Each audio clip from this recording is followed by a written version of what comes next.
This is the PiMag Waterfall. Now, you're probably familiar with the Waterfall already, which is why you're watching this video. As you know, it's an amazing piece of design. It has design and utility patents pending because it works using a simple gravity system and supplies multiple filtration, pi, and magnetic technologies. Now, to help you get the optimum use out of your PiMag Waterfall, there are a couple of procedures you'll wish to perform before the first operation. First, here's what we'll do. We'll take it apart. Lid comes off. The upper tank, the fill tank, lifts off. And inside that is the filter column. You can pop the filter column out like that. I'll take this cartridge and put the fill tank back on here for a second. On top of the filter cartridge is this lid. A little twist. We'll take the lid off. Underneath that are the two pre-filter pads. Remove the two pre-filter pads. One. Sometimes you got to dig in a little bit. Get that one. The next one. We'll need both of these. And we'll do a soak procedure on all three of these components. Now we're ready to perform the pre-soak procedure. Now, this is something that you'll want to do with the new filter when you receive the unit, and you'll also need to do this every time you replace the filter with the replacement component. For pre-soak, you need a bucket or pail or whatever receptacle will hold water enough. You put the filter cartridge in and you add water until you reach a level that is just under the top of the filter. In other words, it'll come up right to about where that rubber gasket is. And that's the appropriate fill level. This will need to soak. You'll notice it's bobbing around a little bit, but when it begins to absorb more water, it will settle down. Also take the pre-filter pads, you place them in to soak. And as far as soak time is concerned, the optimum time is really overnight, because it'll take several hours for this to seep into all the passages between the carbon granules and the various other filter media. At least a few hours, give it, and as I said, overnight is optimal.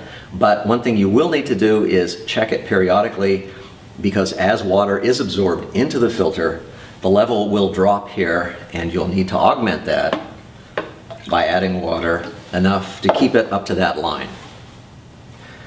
As far as filtration times go, when the filter is new and the first few times you use it, the flow rate will probably be rather slow. But as time goes on and it cycles more water, the time will improve, and you should get a pretty rapid flow rate from putting the water into the top tank and the water flowing into the bottom tank. Now we've completed our soaking procedure, the pre-soak. Ideally it's overnight. At any rate, it's several hours at a minimum to make sure that the filtration media are completely saturated. When you're ready, after that's completed, you'll simply take out the filter and you will reassemble the components in this way. Take each one of the pre-filter pads, squeeze to get a little bit of that water out of there, and the air pockets mainly, to remove the excess air bubbles that could be in there. You'll replace, again, gentle squeeze, get out the air. Replace the filter pads. The cap goes on next, and the cap will fit just by snapping it on. Now it's in place. And you'll reassemble the filter, placing the cartridge inside the top fill tank. What you'll need to do is, I'm taking this out here just to make it clearer, make sure that the seal, the rubber seal around there, is pressed evenly and tightly into the supply tank. That way the water will go only through the filter component and not around the edge. Reassemble it, put the top back on, and you're all set to go with filtration until the next time you need to replace the filter. The final step in the filter preparation procedure, before you're ready to use the Waterfall, the first thing you want to do is position it like this over a sink or somewhere else where the water can drain out, because you'll need to flush the unit a couple of times. Take off the lid. You're going to be pouring water into the top, and at the same time you'll be letting water drain out the bottom. The reason why we're doing this is because some of the filter media, carbon particles and other filter media that have accumulated or come loose during shipping, will still be in there, and we're just removing the excess filtration media from the filter so that it will not appear in the water. While you are pouring the water in the top, take this lever, which controls the flow, tilt it up like that. That will allow the water to flow out. And you'll keep continuously pouring water in the top and letting it flow out, and continue that process until you have flowed through 2 or 3 cycles. And when you've done that, the filtration procedure is complete and you'll be ready to use the unit. Your PiMag Waterfall is equipped with a filter life indicator, which is located on the front here. And you'll notice there's a button here and a small LED display above that. What this does is it tells you when it's time to replace your filter. One thing to keep in mind is that every time you put a new filter in, you need to reset this filter life indicator. And you do that by pressing the button, holding it. You'll see a light blinking, and then you'll see a light go solid, and then you'll see it go out. When that happens, your filter is reset and you're ready to go.